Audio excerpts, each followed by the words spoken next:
Bueno, pues comenzamos el programa de esta noche, bueno, y lo hacemos en este clima post y preelectoral en el que nos encontramos. Pues continuamos dando un repaso todavía, bueno, pues a aquellos comicios que lejanos parece que quedan ya del 28M, con la vista puesta también en el 23J, ¿no? En este caso. Bueno, vamos a hablar a continuación con el portavoz del Grupo Municipal Socialista resultante de las elecciones, de las pasadas elecciones municipales. Él es Carlos Llaneza. ¿Qué tal? Buenas noches. Buenas noches.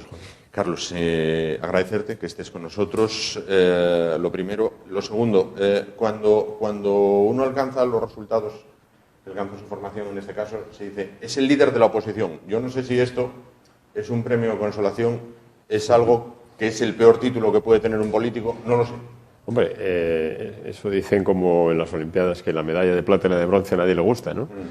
Evidentemente, el Partido Socialista Obrero Español es un partido con vocación de gobierno y nosotros en cada elección a la que nos presentamos salimos con esa intención de aplicar un programa de gobierno pues con el objetivo de buscar esa transformación social, ¿no? Nosotros nos presentábamos en Oviedo con un buen programa, con un buen equipo, con un buen proyecto y con intención de gobernar. Cuando no logras ese objetivo, pues hombre, pues evidentemente no lo has conseguido, no valen paños calientes, ¿no? Puedes después hacer muchos análisis y demás, pero bueno, sí que al final son los ciudadanos los que decidimos con nuestro voto dónde estamos cada uno. Los ciudadanos han decidido que estemos liderando la oposición con nuestros 7 concejales y así lo vamos a hacer. ¿Sufrió decepción aquella noche? Sobre todo cuando el octavo, que dices, bueno, sí, empato lo que había, ¿no? Se pierde a última hora. Ese dolió especialmente. ¿Ese gol en el último minuto? Fueron 80 votos, lo que nos distanció de ese octavo concejal que, bueno, pues de alguna manera era consolidar los resultados que teníamos. Evidentemente, mi objetivo, y creo que el compartido, bueno, evidentemente seguro, por toda la candidatura, era lograr un resultado mejor, ¿no? Aspirábamos a un resultado mejor. Cuando no logras esos resultados, yo no tengo paños calientes en decir que esas veces cuando salen y pierden y todo el mundo gana, ¿no? Pues no todo el mundo gana uno. Pero bueno, así es la democracia, así es la política y estamos, donde han querido los ciudadanos que estemos. Pero sí que ese octavo concejal, sí que en el 86% ya de escrutinio que íbamos, que además suponía también la mayoría absoluta del PP, sí que fue un poco mazazo, ¿no? Sí. Gol en el último minuto, sí, en este caso, ¿no? En el tiempo de descuento. Bueno, ha renovado tremendamente el grupo municipal. ¿Cuáles van a ser las líneas de estos 4 años, sabiendo, como bien dice usted, que se enfrenta a una mayoría absoluta? Sí, bueno, tremendamente. Teníamos 2 concejales, dos concejalas en este caso, que estuvieron en el anterior mandato con el compañero Wenceslao.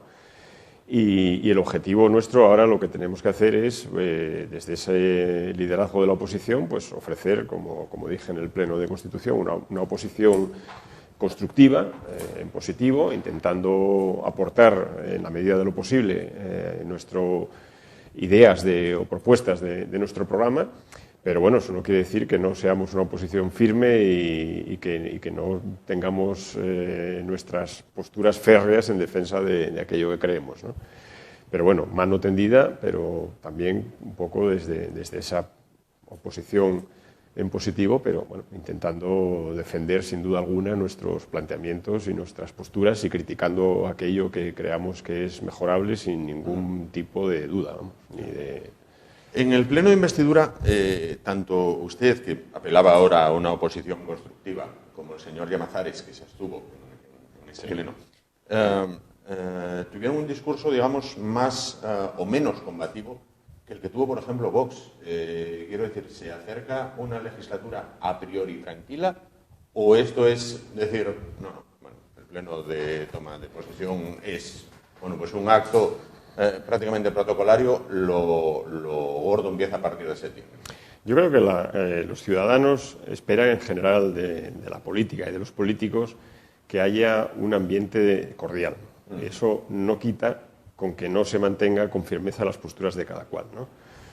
Yo creo que nosotros hemos planteado en líneas generales esa idea de oposición constructiva Pero bueno, también hay que esperar un poco. También el equipo de gobierno ofrecía decir, bueno, pues que tendían la mano de alguna manera, y eso se irá viendo con el tiempo, ¿no? Yo les decía, hombre, oposición constructiva sí, siempre y cuando no apliquen un rodillo que silencie a la mitad de los concejales prácticamente de la corporación, que representan a la mitad de los votantes, ¿no? Que también de alguna manera tienen que estar representados ahí.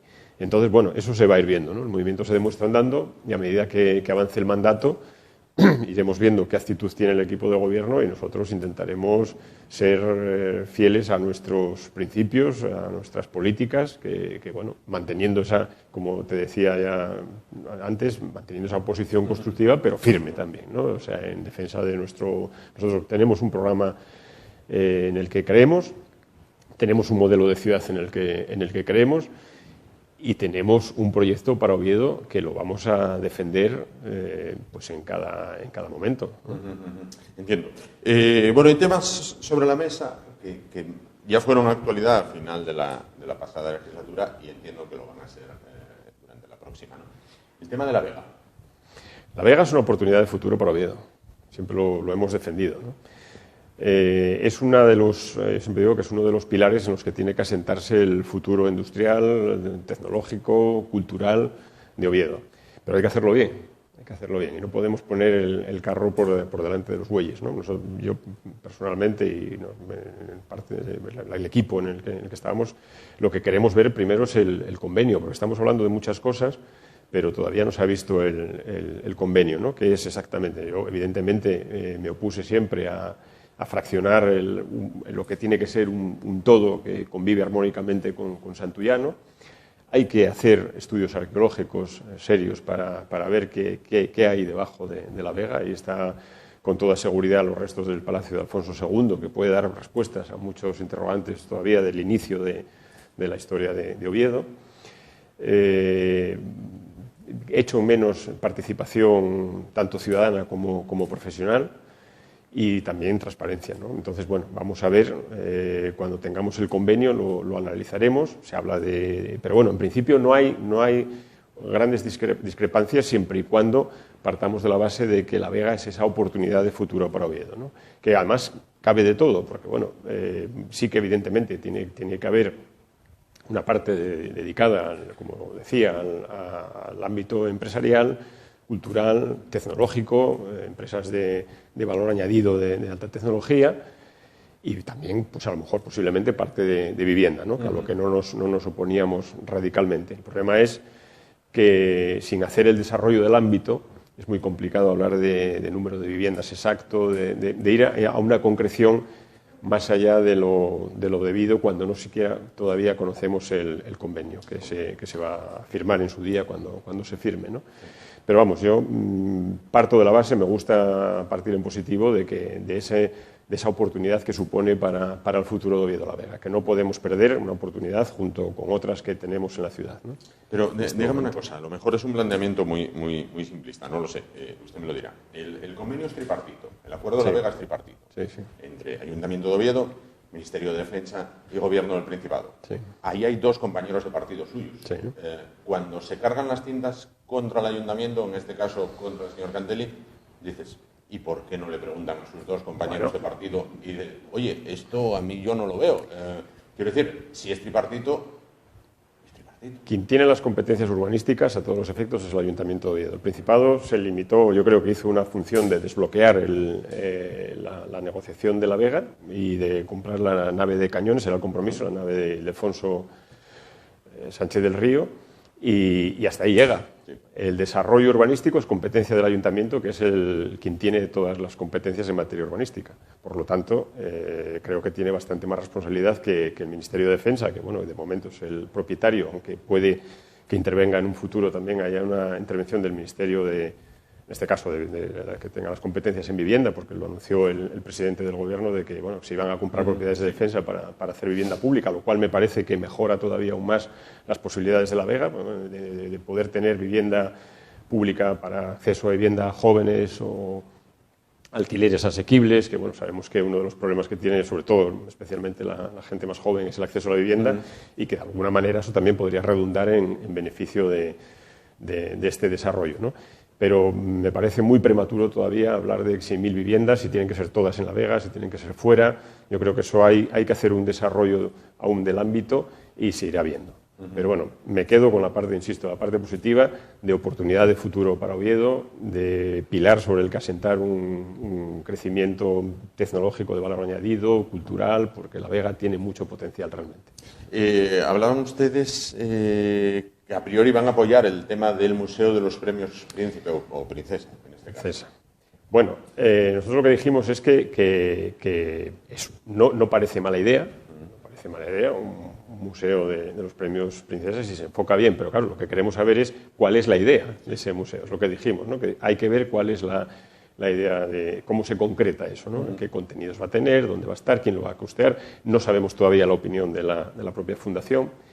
Y hay un tema también a tener en cuenta que a mí me parece muy importante, que es una de las carencias que tenemos en Oviedo, que es el propio museo de la ciudad, ¿no?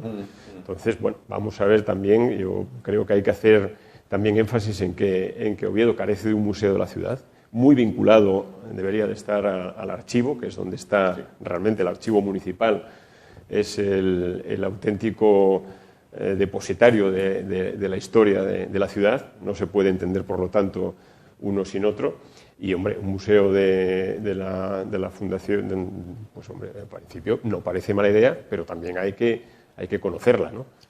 Contenidos, dónde va a estar, quién lo va a costear, etcétera, etcétera, ¿no? De momento hay muy poca concreción sobre este asunto. Ronda Norte. En esta legislatura coinciden dos personas, el alcalde y usted, enamorados del naranjo, al menos así se definen los dos. Sí. Pero parece que tienen pareceres opuestos en lo que es la Ronda Norte. La Ronda Norte, evidentemente, no creo que sea ningún secreto, yo siempre me he opuesto a ella, desde hace muchos años. O sea, fue de los primeros que escribió en contra de la Ronda Norte. ¿Por qué? Porque yo vivo en la zona oeste, ¿no? O sea, entonces cuando salgo en coche, que lo utilizo cada vez menos, siempre tengo que salir por Ciudad Naranco y demás, ¿no? O sea, que soy perfectamente conocedor de la situación porque la vivo en primera persona, ¿no? ¿Hay problemas de tráfico? Sí, hay problemas de tráfico en esa zona, muy vinculados a un número de colegios que hay en la zona oeste. Hay hasta 7 colegios muy cercanos unos de otros. De hecho, a partir de mañana que hay vacaciones, si sales a determinadas horas vas a ver que hay muchas menos dificultades. Lo que yo defendí siempre es que antes de hacer una infraestructura tan agresiva, en la que no están de acuerdo ni siquiera el propio Colegio de Arquitectos, ni muchos geógrafos, ni expertos en materia de movilidad, es en que hay alternativas. Hay alternativas que pueden facilitar soluciones al tráfico. Y alternativas realizables a corto plazo y más realistas, y con menos impacto medioambiental y con mucho menor costo económico, ¿no? San Claudio, por ejemplo, está a escasos metros de la autovía, no tiene conexión. El Plan General de Ordenación actual contempla una salida desde las Campas hacia la ronda exterior, que Oviedo sí tiene exterior, que a veces se dice que no tenemos ronda exterior. Hay una ronda exterior que canaliza todos los tráficos perfectamente. En Nicolás Soria, por fin, después de muchos años rodando por los presupuestos generales del Estado, se está haciendo el desdoblamiento de Nicolás Soria. Está también ya un proyecto en el que va a intervenir también el Principado de Asturias para favorecer la salida de Prados de la Fuente hacia la glorieta de Luis Olivel, ¿no? Que ahí sí que realmente eso es algo que dices, es incomprensible cuando se está haciendo un desarrollo de vivienda como se hizo en Prados de la Fuente, que se deje un solo carril de salida y de entrada, ¿no? Entonces, bueno, yo creo que con esas medidas se va a favorecer mucho el tráfico en la zona. Desde San Claudio, Las Campas, etcétera, también hay conexión ferroviaria con la ciudad, que también pues, habría que ver un poco la mejora. Y luego hay que analizar también cuál puede ser el volumen de tráficos a medio y largo plazo, ¿no? Estamos haciendo una obra que, en el mejor de los casos, empezaría, pues no sé, entre 5 y 10 años y que podría durar, ni se sabe, ¿no? Entonces, hay un estudio del Principado de Asturias sobre estudio de tráfico en el área central de Asturias 2018-2030 que concluye que en 2030 el uso del vehículo particular puede ser hasta entre un 30 y un 40% menor, ¿no? Estudios también de movilidad del propio ayuntamiento concluyen que en esta zona en la que se supone se beneficiaría de la Ronda Norte, el 70% de ese tráfico va hacia el centro de la ciudad. Muchas veces en vehículos con un solo conductor y además en trayectos que se podrían hacer a pie en menos de 15 minutos. Los criterios de movilidad de la Unión Europea nos van a imponer una movilidad mucho más sostenible también. Estamos viendo, hay un dato muy curioso, que es el número de expedición de carnés de conducir. Ha bajado, no recuerdo la cifra exacta, en los últimos 10 años, pues no sé si eran de 800.000, me perdonen los televidentes si me equivoco, de 800.000 a 200.000 en los últimos 10 años, ¿no? O sea, estamos viendo cómo hay cada vez más movilidad en patinetes, en bicicleta, en otros tipos de... Entonces, estar pensando en una infraestructura tan agresiva para el Naranco, que lo es, no quieran pintar como lo pinten, lo es agresiva, cuando primero tenemos alternativas y segundo, los criterios de movilidad pueden cambiar, me parece que no tiene... Y luego eso, ¿no? Hay muy poco consenso. De hecho, ha recibido un volumen de alegaciones como pocas veces había visto en una obra pública, ¿no? Yo creo que no tiene sentido. La Ronda Norte no tiene sentido. Y ojo, repito, hay problemas de tráfico, hay que solucionarlos, pero la obligación de los políticos es solucionar los problemas a corto plazo, no fiarlos a largo plazo y con una solución que probablemente y con casi toda seguridad no iba a solucionar buena parte de ese volumen de tráfico que hay a determinadas horas en esa zona, ¿no?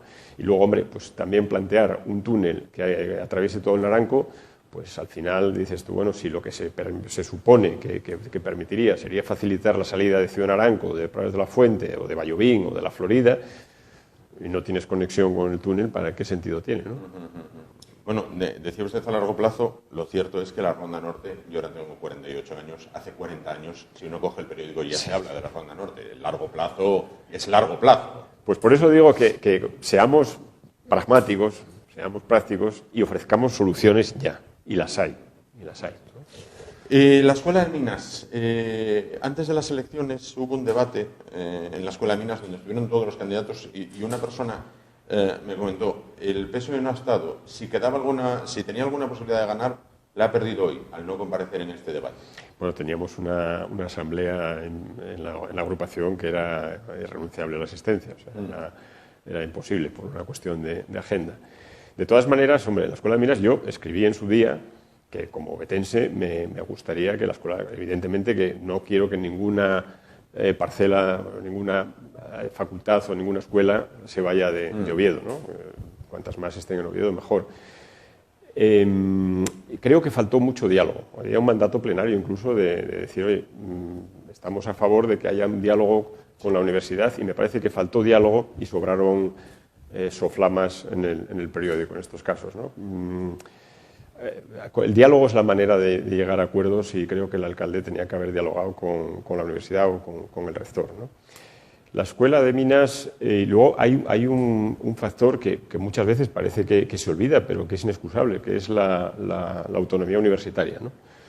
La universidad, en ese uso de su autonomía, es quien tiene la capacidad para gestionar sus espacios, ¿no? De la misma manera que parece que se habla poco también del beneficio que va a tener para Oviedo el futuro grado de deportes o el doble grado de informática y matemáticas o el de criminología, ¿no? que van a venir a Oviedo en un futuro. Entonces, bueno, yo creo que, insisto, falta diálogo por una parte, respeto a la autonomía universitaria por otra y apoyar a la universidad en todo lo que redunde en beneficio de Oviedo. Vamos, eso sin ninguna duda, que nadie dude que yo tengo ningún interés o voy a beneficiar o facilitar que algo se vaya de Oviedo, ¿no? Todo lo contrario. Si parte del futuro de la ciudad pasa por la Vega, el otro polo, digamos, está en el viejo UCA, sí. Plaza de Toros, cuartel de la Policía Nacional. Sí, ahí también es otro de esas tres patas sobre las que se puede, de las tres grandes oportunidades de Oviedo, ¿no? Una es la Vega, la otra sería el Cristo y una tercera que puede ser el Naranco, ¿no? Como un elemento también de gran potencial medioambiental. El Cristo, evidentemente, el Cristo Buenavista sufrió, y lo conocemos bien porque tanto el grupo municipal anterior como mi equipo conmigo en campaña hemos estado por allí varias veces. Fue un mazazo la salida del hospital, ha dejado una zona con las carencias que todos conocemos, ¿no? Se habla del campus universitario para el Cristo. A mí creo que es una buena opción de un campus que genere, que sea motor de una actividad, ¿no? No un campus con facultades aisladas, sino que tenga también la integración con, bueno, pues a lo mejor con una pequeña parte de vivienda, que tenga también una atracción, un atractivo desde el punto de vista de comercio, etcétera. En los campus universitarios, cuando vas por, sobre todo en Inglaterra, yo trabajaba en una empresa que teníamos la central en Princeton, que es una ciudad eminentemente universitaria, ¿no? Y tiene una vida fantástica, o sea, una vida cultural, comercial, de actividad juvenil, etcétera, ¿no? Ese modelo de campus integrado que se integra en la ciudad, es lo que me gustaría para el Cristo, ¿no? Que sea un revulsivo para devolver al Cristo parte de esa vitalidad que ha perdido con la salida de Luca, ¿no? Por lo tanto, es un proyecto que espero que se concrete en el menor tiempo posible por el bien de la ciudad en general y del Cristo Buenavista en particular. No le pregunté antes de que se nos vaya, ¿el naranco está infrautilizado en Oviedo o hay que dejarlo ahí cual reserva natural? El naranco, como digo yo siempre, a veces es una perogrullada, hay que dejar que el naranco sea el naranco. ¿Qué es el naranco? El naranco es un espacio medioambiental. Es el bosque que fue de Oviedo hace muchos siglos, porque tú si ves fotos, las primeras fotos del naranco de finales del 19, está pelado, ¿no? Pues tenía mucha actividad minera. Y nosotros en la campaña presentamos un plan de recuperación integral de naranco que creo que era un plan bastante bueno, ¿no? Y el primer punto que poníamos era la recuperación de forestal, ¿no? Teníamos un estudio hecho con la Cátedra de Botánica de la Universidad de Oviedo, eliminar el eucaliptal e ir dejando que se vaya recuperando el bosque, no en todos los sitios, porque depende del tipo de suelo y demás. Bueno, hay zonas que puede haber matorral, que puede haber incluso pastos y demás, ¿no? Pero el naranco es un elemento clave en Oviedo, o sea, es nuestro gran espacio de valor medioambiental, ¿no? Tiene además otros elementos, aparte del prerrománico, que ya por sí solo justificaría, como digo a veces, las joyas merecen un joyero digno del valor que tienen esos monumentos prerrománicos. Pero bueno, tenemos muchos otros elementos, aparte del respeto a los vecinos que viven allí, ¿no? No podemos tampoco obviar que hay gente que vive en el naranco y que son los que lo han ido conservando a lo largo del tiempo. Pero bueno, tenemos otros elementos de valor cultural, etnográfico, histórico. Tenemos arquitectura de la Guerra Civil, que todavía queda mucho. Los lavaderos, que tienen una historia muy interesante, porque la población del naranco completaba su economía con el lavado de ropa, ¿no? Los pozos de nieve, que son unos elementos absolutamente singulares, que pocas ciudades lo tienen tan cerca aunque los hay en muchos lugares de España, pocas ciudades tienen pozos de nieve tan bien conservados como los tenemos en Oviedo y tan cerca de la ciudad, ¿no? Pues elementos de restos de la actividad minera, que hubo mucha actividad minera, tanto de hierro como bueno, la pista finlandesa o paseo de Valdeflora, aparte de ser la traída de agua de la fuente de Fitoria a los Pilares, que todavía se ve en la actualidad, también fue la caja del tren minero, ¿no? El tren de fábrica de Mieres que llevaba el mineral de hierro, lo bajaba de las minas de la zona media del Naranco más o menos y lo bajaban por unos planos inclinados, ahí iba por San Pedro de los Arcos hacia la estación, ¿no? Entonces hay elementos que se pueden recuperar parte de esa historia, recuperar parte de los pozos de nieve, restaurarlos y todas estas fuentes que hay, porque el Naranco nos cuenta mucha historia. Nosotros hemos vivido, yo siempre digo que Oviedo vivió de espaldas al Naranco muchos años, ¿no? A veces se decía también en algunas ciudades que habían vivido de espaldas al mar y de repente se dan cuenta que tienen el mar ahí y hacen actuaciones que les permiten recuperar y volver a mirar hacia el mar, ¿no? Pues en nuestro mar, entre comillas, es el Naranco, ¿no? Vamos a recuperarlo para que sea ese gran espacio de valor histórico, casi emocional y, desde luego, natural, ¿no?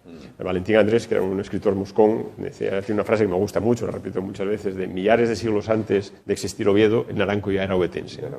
Define un poco ese carácter ovetense tan esencial del Naranco, ¿no? Al que los ovetenses miraron mucho, porque en los años 20, en concreto en el año 29, se inició la gira al Naranco, gira que tenía tal aceptación que llegó a subir, a congregar arriba hasta 30.000 personas. O sea que en aquel momento que la población de Oviedo era la que era, reunir 30.000 personas en el Naranco, y estuvo desde el año 29 hasta el 36, que fue el último año que se hizo, ¿no? Y de aquella sí que la gente todavía valoraba, tenía ese apego a la cuesta, como la llamaban en Oviedo, y ese cariño, ¿no? Que después se fue perdiendo, sin darnos cuenta que hemos vivido pues, desde el agua hasta pues, alimentos, piedra, muchas edificios, muchas construcciones de Oviedo están hechas con piedra del Naranco, ¿no? Por ejemplo, la iglesia de San Juan o la propia iglesia de San Pedro Sarcos, que son contemporáneas ambas del mismo arquitecto, con esa piedra tan característica, griot rosa que sale del Naranco, ¿no? Todavía, ahora, si sabes dónde estaban, perfectamente se ven dónde estaban todas esas canteras de las que durante décadas estuvimos sacando piedra, ¿no? Y se sigue sacando piedra todavía para uso siderúrgico. Lo que pasa es que lo vemos menos porque está en la ladera norte. En la otra parte, ¿no? Bueno. Decía usted 30.000 personas al Naranco en la gira. 30.000 personas es lo que lleva el Tartiere. ¿El Real Oviedo qué? Pues yo he de confesar que no soy muy futbolero. Tengo 2 hijos y Maquiaris que no sé dónde lo heredaron, de mí, desde luego de mí, ¿no? Pero es curioso, a mí lo del Oviedo me hace gracia porque, bueno, oye, yo no voy a decir que soy aquí futbolero porque no lo soy, o sea, creo que hay que ser sincero, ¿no?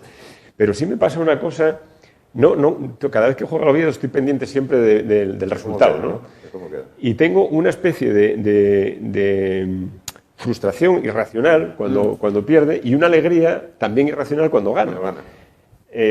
Cuando lo pasó mal, cuando estuvo mis hijos que iban por esos campos de tercera y tal, yo les admiraba. Y lo que admiro del Oviedo, bueno, y yo, hace los años 70, yo tenía una camiseta del Real Oviedo que no la tenía nadie, ¿eh? Tengo alguna foto en un Gordini de mi cuñado allí sentado con la camiseta del escudo del Oviedo y me sabía la alineación de memoria. Claro. Cuando estaba Galán, Tensi, Marianín, todo.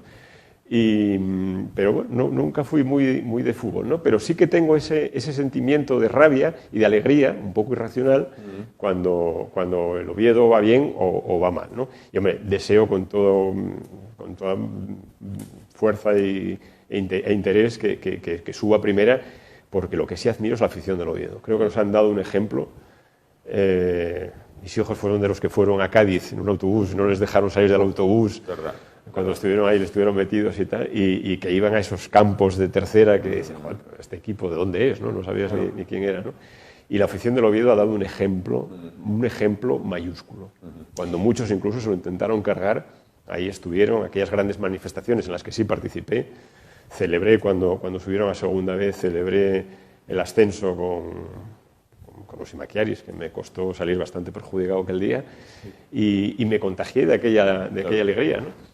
El otro día me preguntaban así fechas que recordase de la historia de Oviedo que me hubieran quedado marcadas, y una fue cuando ascendió en el partido Mallorca en el 88, cuando ascendió el Oviedo a primera. Me acuerdo que era la comunión de un sobrino mío, y mi cuñado era un forofo del Oviedo tremendo, ¿no? Estábamos en una sidrería y rompió un plato, puso a llorar y tal. Y yo cogí una cámara de vídeo que era de un amigo y el coche, y me fui por Oviedo grabando. Todavía debo tener el vídeo por ahí, porque era imposible abstraerse aquella manifestación de alegría colectiva que desbordaba a todo el mundo, ¿no? Ya podías ser futbolero o no futbolero. Sí. Te metías ahí y te contagiabas de aquella alegría, ¿no?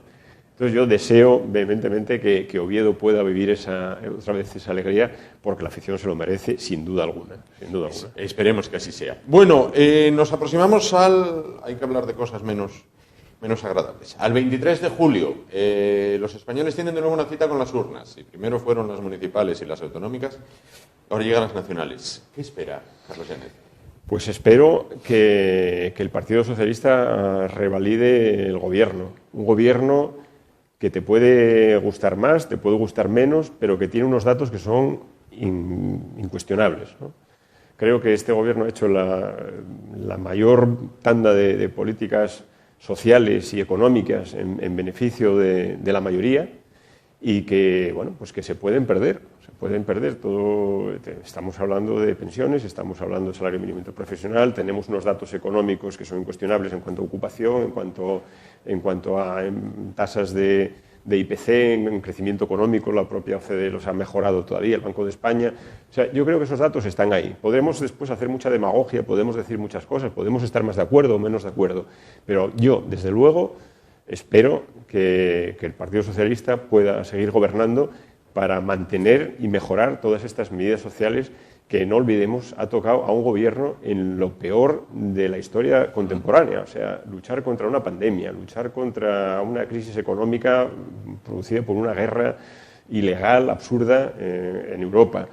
O sea, un volcán, o sea, como yo digo a veces, al pobre Pedro Sánchez solo le falta una invasión alienígena o un meteorito, o sea, es que ya, y no demos ideas, ¿no? Deja ver.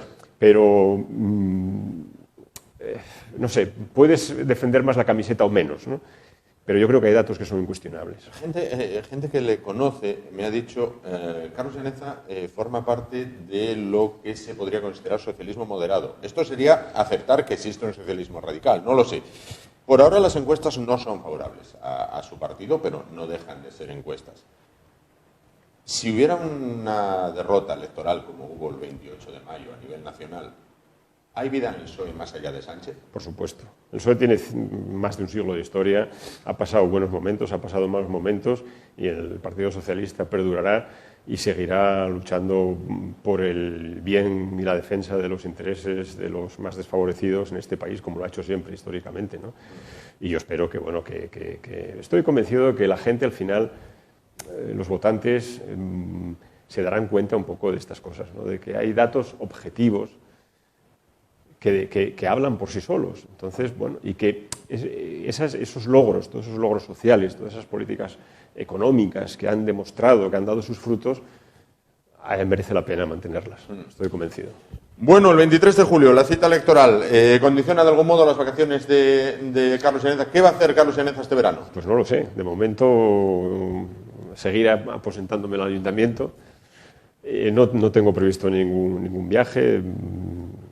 De momento, no lo sé todavía. Espero poder recuperar algo el monte, que lo tengo, es mi pasión, esa sí que es mi vocación deportiva, va por ahí, por la montaña. Soy enamorado de la montaña y lo tengo bastante olvidado en este último año por razones obvias y espero poder recuperar alguna salida por Picos de Europa, que es un lugar fantástico, ¿no? Es una maravilla. Es una maravilla. Pero bueno, luego, la suerte que tenemos en Asturias es que para ir de monte no necesitas tampoco irte muy lejos. O sea, tienes el Naranco, que hay sitios que te sorprenderían. Yo muchas veces hacía con mucha frecuencia excursiones guiadas, ¿no?, por el Naranco, y siempre el comentario era el mismo. Decía, joder, no sabía que tuviéramos esto en Oviedo, ¿no? Claro. Dice, pues mira, lo tenemos, ¿no? Y luego tienes la Sierra del Aramo ahí al lado también, ¿no?, que es fantástica. Montaña tenemos para dar y tomar. Yo creo que podría subir un pico cada semana y no acabarías nunca, ¿no? Y no se aburriría. Y los picos de Europa, que bueno, están, a fin de cuentas están ahí al lado y son una auténtica maravilla. O sea, eso te sobrecoge cuando te metes en esos house y ves esa inmensidad. Y dices, madre mía, esto es una sensación indescriptible, ¿no? Tal cual. Bueno, pues Carlos Llaneza, portavoz del Partido Socialista en el Ayuntamiento de Oviedo. Muchísimas gracias por estar Muchas gracias a vosotros. Y desearles placer. Un verano. Una conversación muy agradable. Gracias. Nos vamos muy rápido a publicidad y continuamos el desarrollo del programa de esta noche de martes. Si hablábamos hace un momento de las elecciones con Carlos Llaneza, pues aunque sea de otro modo, pero vamos a continuar hablando de ese asunto. Hasta ahora.